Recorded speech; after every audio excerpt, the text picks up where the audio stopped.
What do you think? I'm some kind of weirdo that gets jerked off by jellyfish? Huh? Don't answer that. Don't answer that.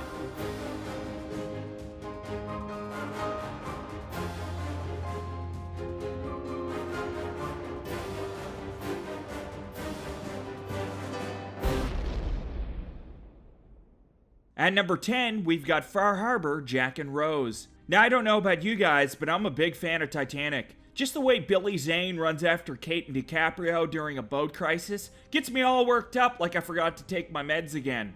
Titanic is one of the highest grossing movies of all time, and therefore has some very recognizable scenes. None more iconic than the big door in the water scene. Rose lays on the door and holds Jack's hand as he freezes his nuts in the Atlantic Ocean, and says, "Don't let go, Jack, never let go." And he promises that he won't let go. See, that's where me and Jack differ. If that was me in the water, I'd be like, "Where am I gonna go, Rose? We're in the middle of the fucking ocean. What, am I gonna swim to shore from here?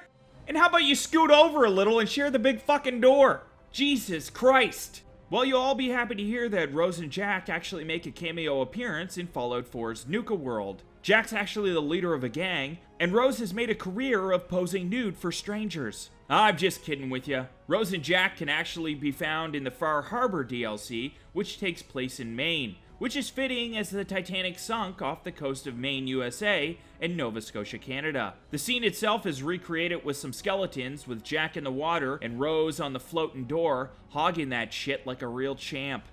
I rate this thing one lady digging for gold on her way home from work. Oh wait, I think I found something. Nope, false alarm, just more poo. At number 9, we've got Jaws. We're gonna need a bigger boat. Now, if you've ever seen the movie Jaws, you may remember the iconic scene where the great white shark decides swimming's for losers and hops up on the boat to see what all the fuss is about, only to get bamboozled by people hitting him with sharp objects. So he does what I think any suffocating marine creature would do in that situation, and he eats Robert Shaw like a delicious fried chicken sandwich. Well, you may be surprised to hear that Fallout 4 recreates that scene in the game, except instead of a great white shark, you have a weird looking thing that looks like the accidental offspring of a dolphin and a really, really ugly donkey, which I cleverly named it Dolphkate, or Peter the People Eater, whichever's funner. Jesus, that is one fish that would get double bagged in their own yearbook picture, wouldn't it? Fuck, that's one ugly bird. Now, this is a simple recreation of this scene by Bethesda with the use of skeletons, and it looks eerily accurate, to the point where I can actually still smell the fear. You smell that? Yeah, that's fear. That or I just shit myself. Either way, it's a really cool hidden gem. Now, this little horror gem is located just south of the Cambridge Polymer Labs. I rate this thing one gorilla that doesn't like children. Fuck you, Sarah. Fuck you. At number 8, we've got Cheers. Anyone remember the old comedy sitcom Cheers? Remember, it was that one place you could go where everybody knows your name? Well, it actually took place in Boston, and you may or may not believe this, but it also made a cameo appearance in Fallout 4. Just travel near Boston Common and Swans Pond, and you'll find a staircase leading to a basement bar. Inside is the interior of Cheers, which has been recreated with eerie accuracy. The Great War wasn't kind to the barflies and the staff of Cheers, though. However, you can still find Norm and Cliff Clavin's skeletons in their usual seats, missing their skin and internal organs, but still looking like they're having a good time. Cliff is easily identified by his postman's uniform. Fraser is seated alone, close to the entrance, mumbling incoherent shit at people as they walk in. "Fraser, you're drunk! Go home, man!" Behind the bar, there are 3 skeletons that could easily be Sam, Carla, and Woody. And I think it's safe to say they may have forgotten a name or two at this point. So don't expect special treatment when you pop in, mainly because they're all fucking dead as shit. And the bar service isn't the greatest, I gotta say. I mean, I was waiting around at least 20 minutes for an alcoholic Shirley Temple just for Woody to lay there and stare lifelessly at me as I barked at him to hurry up. "Today, bartender, fuck!"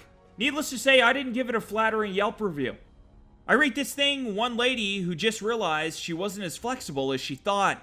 Oh shit, oh god, I heard a snapping sound. Oh, that can't be good. Oh god, no.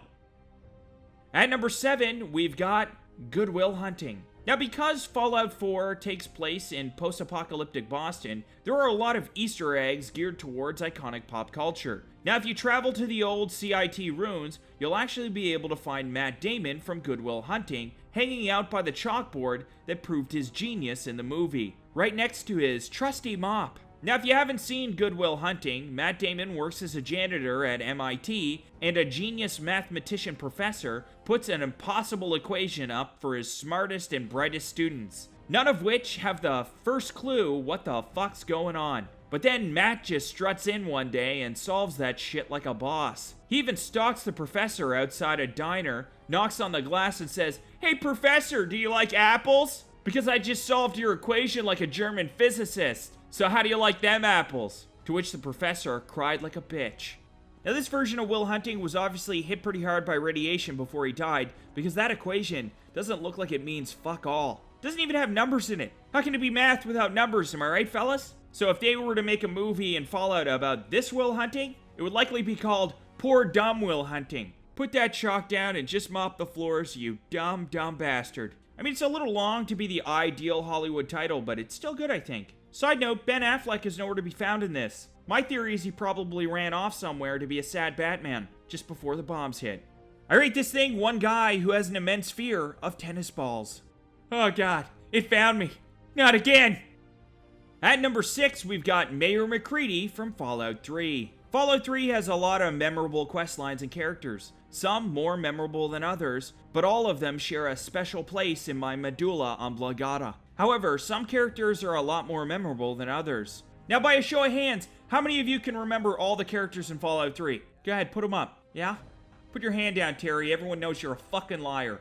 Now, with that said, do you all remember Little Lamplight from Fallout 3 and all those prepubescent kids who controlled the whole thing? Well, if so, you may also remember the name of the mayor of that town being Mayor MACCREADY. Now, guess what? Because Fallout 4 takes place only 10 years after Fallout 3 and both of them on the East Coast, we see some familiar faces in Fallout 4, one of which is Mayor MACCREADY all grown up. Mayor MACCREADY is none other than the mercenary you can hire in Good Neighbor for a price. Sometimes you'll even give himself away. You'll catch him saying things like, "Tunnel snakes rule," claiming to have heard someone say it a long time ago.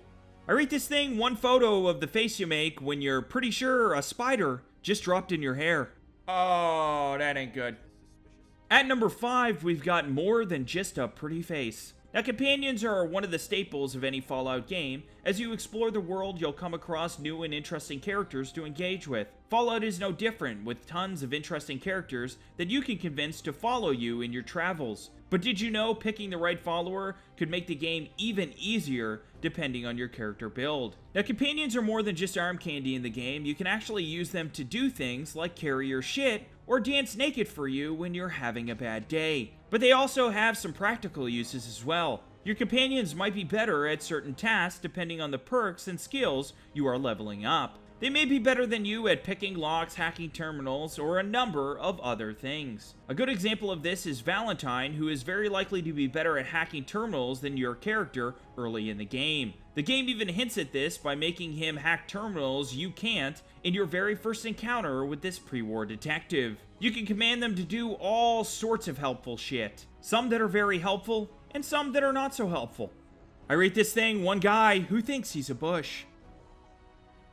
At number 4, we've got more accurate when crouched. Combat in Fallout 4 is greatly improved, and as such, it has a lot of immersive features that make it feel fun and engaging. As we all know, the ammo of certain weapons can be really scarce in Fallout, so it's important to make every shot count. Therefore, the more accurate your character is, the better. Well, hold on to your tits, because another juicy secret you may not have known about is that when you're crouched, you're actually more accurate than when you're standing upright. That's right, when you're squished down in the fetal position, the game actually feels bad for you and makes it easier to kill any enemies you engage with. Close enough to your asshole for a kiss, the less shots that you will miss. That's a little haiku I remember to remember this sweet, sweet gameplay trick. This actually makes a lot of sense because the more stable the position your body is in, the more likely you are to be accurate in real life. That's why you don't see people flopping around like sloppy dildos at the local firing range. Because accuracy goes right out the window when you flail around all unhinged. Well, that,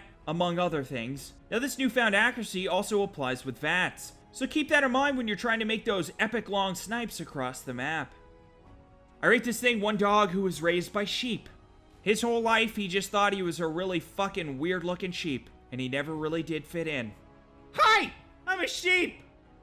At number 3, we've got one shot at romance. Romance in the real world can be hard. You can text your match on Tinder over and over and over again with perfectly crafted pickup lines like, I'm gonna find you, bitch, so you better text me back. Or other beauty lines like, I'd follow you home just to smell your hair, but I don't get out of prison until next month. Surprisingly, they never message back. Even with epic lines like that, it can be hard to romance that special someone, and more often than not, you only get one chance to make a good first impression. Well, Fallout 4 is no different than real life in terms of romancing your companions. You only get one chance to get your balls wet, if you know what I mean. There is actually a point of no return for romancing companions. If you fail the persuasion check involved, you lose that option. Meaning if you whip your dick out on the first date, there's a good chance you may mess up your chances with that companion.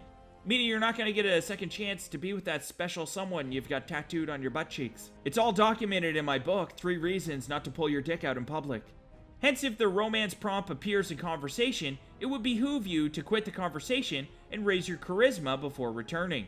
Or roll the dice and let love decide. What's the worst that could happen, right? I suppose you could end up alone sniffing unused ladies' underwear at Walmart for the rest of your life. That could be a thing. So on second thought, it might be better just to raise your charisma. I rate this thing one poo that was loved so much, it eventually turned into a real boy. Holy shit, honey, look! It's a Christmas miracle! Let's call him Donald. At number 2, we've got the legendary Tommy gun. Now, there are a lot of legendary weapons in Fallout 4 that do something special, but cosmetically and functionally, they still look pretty normal. Unlike that weirdo that talks to dead animals outside of the mental health hospital. I'd be okay with him doing it too if he wasn't always trying to introduce me to his friends. No, man, I don't want to meet your butler, the dead hamster, okay? Shit. You go to a tea party one time with the guy, and all of a sudden, you're always invited, you know? Fuck. However, there is a legendary weapon that is the exception in Fallout 4. A weapon that's very different than the gun it's based off in the game. So much so that it even has its own explosive ammunition. That weapon is, yup, you guessed it, the Spray and Pray. Now, the Spray and Pray is in fact a legendary submachine gun in the game with bullets that explode on impact, sold by Cricket, who is a traveling merchant. You might be wondering, who is Cricket, right? Well, don't worry, you can't miss her, because she's what we like to call a real looker. I mean, she's got the goods, if you know what I'm talking about. There's just something about her face that just screams, I'll do some really weird shit if you pay me enough money. Now, Cricket is also the name any meth addict would give their daughter if they wanted them to grow up to sell guns in a post-apocalyptic wasteland. So I think her name is very fitting. Now you might be wondering, where can I find Cricket so I can get my hands on this beautiful Spray and Pray gun? Well, her sales territory covers the southeastern portion of the Commonwealth, which includes Diamond City and Vault 81. So go ahead and get out there and enjoy that explosive Tommy gun. I rate this thing one gang of angry little monkeys who may or may not be about to rape this guy. Oh, dear God. What have I gotten myself into this time? And at number 1, we've got the cure for radiation. Now, getting radiated in Fallout 4 sucks. It's almost as bad as being jerked off by an angry jellyfish. I hear they give really weird handjobs is all. A friend of mine told me, okay? It's not like I tried it. What do you think? I'm some kind of weirdo that gets jerked off by jellyfish? Huh? Don't answer that. Don't answer that. So if you guys are actually like me in the sense that you don't like to use the rat away every 2 minutes, then I have some good news for you that's sure to make you fart and giggle and possibly shart in your panties from happiness. Radiation doesn't actually have to hurt you in the game, which many of you may not have known. But the radiation doesn't have to hurt you in Fallout 4. No. Radiation can actually be your friend. Radiation to me is like that bully who used to pick on me in the 3rd grade. But like that bully, radiation does have a weakness. For the bully, all I had to do was wait until I was 30 years old, then go back to the 3rd grade and beat the shit out of the biggest kid on the jungle gym. I know it wasn't the same kid, but it sure did make me feel good. As for radiation, all you need to do is upgrade Ghoulish, which is an endurance perk, and it flips the script, making radiation heal you rather than kill you. So you'll all be able to take a full dose right to the nipples without breaking a sweat, or even getting sweaty nipples. Which is a thing, I think. Yeah, maybe. Those goddamn sweaty nipples. I rate this thing one sibling rivalry that may have gone a little too far. Had enough yet, bitch? Now where's my Butterfingers, bitch? Thanks again for watching, folks. Hope you enjoyed this video, and if you did, be sure to bitch slap that subscribe button like it's 3 weeks behind on your rent. Bitch! Where's the money, bitch? Where's the money? Where is it? Also, go ahead and hit that bell icon too, because apparently YouTube thought there should be extra steps. Why not, right? I'd like to subscribe, but first I have to click this and this and do this. Oh, it needs an email. All right, and this. Okay. Just tell me when he's uploading. Once you do all that, if you're lucky, at the stroke of midnight, a tiny little Averagebaters fairy might come and tickle your butthole. I hope to see you all again next time, and remember to keep on average baiting, baby.